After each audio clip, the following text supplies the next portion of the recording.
UPC में कौन किस कुर्सी पर बैठेगा और कौन क्या काम करेगा, इसका फैसला आज तक मैं करता आया और मैं ही करूंगा।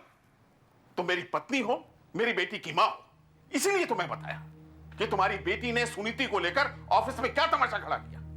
लेकिन इसका मतलब ये नहीं कि तुम मुझे बताओ कि मुझे क्या करना चाहिए और क्या नहीं। देखिए, मैं सिर्फ इतना कहना चाह रही हूं कि आप ये मत भूलिए कि हमारी बेटी की जिंदगी में कितना बड़ा तूफान आया है। क्यों वो अपने पति का घर छोड़कर अपने पापा के घर आई है?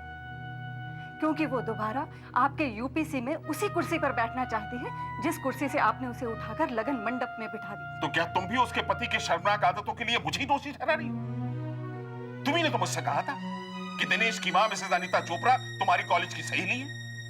उनके बेटे से अगर तुम्हारी बेटी की शादी हो जाए तो तुम्हें बड़ा अच्छा लगेगा। मैंने ही कहा था ये, लेकिन मेरी और भी सहेलियां हैं और उनके बेटों के भी रिश्ते मेरी बेटी के लिए आए थे।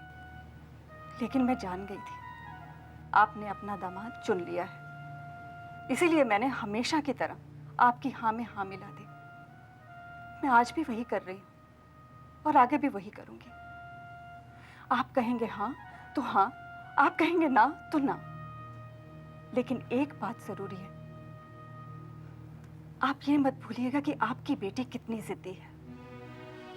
बहुत लाड प्यार से आपने उसे पाला पोसा है, आपने उसकी हर इच्छा पूरी की है, तभी वो इतना बिगड़ी हुई है। एक बार वो जो ठान लेती है उसे हासिल करके ही छोड़ती है। इसी बात का ही मुझे डर है कि कहीं वो कुछ कर ना बैठे। यूपीसी के मैनेजिंग एडिटर की पोस्ट कोई दुकान के शोरूम में लटकी हुई ड्रेस या खिलौना नहीं जो तुम्हारी सरफरी बेटी ने फरमाइश की और मैंने खरीद कर दे दी। उसने तो कोई शिकायत की नहीं मुझसे। और इतनी समझदारी की उम्मीद तो मैं शीतल से रखता हूं, क्योंकि शीतल मेरी बेटी है। वो जानती है और तुमसे बेहतर जानती है कि यूपीसी के बॉस होने के नाते मैंने जो कुछ भी किया वो मेरा फर्ज था। और एक बाप होने के नाते आपका जो फर्ज है वो? बाप होने के नाते मेरा जो फर्ज है वो भी याद है मुझे। मैं कल सुबह बात करूंगा उससे। अगर उसने ऑफिस आने से इनकार कर दिया तो? ऑफिस में नहीं, ये बातें घर पर होंगी, क्योंकि ये बातें यूपीसी के बॉस और एडिटर के बीच की बात नहीं होगी। ये बात होगी एक बाप और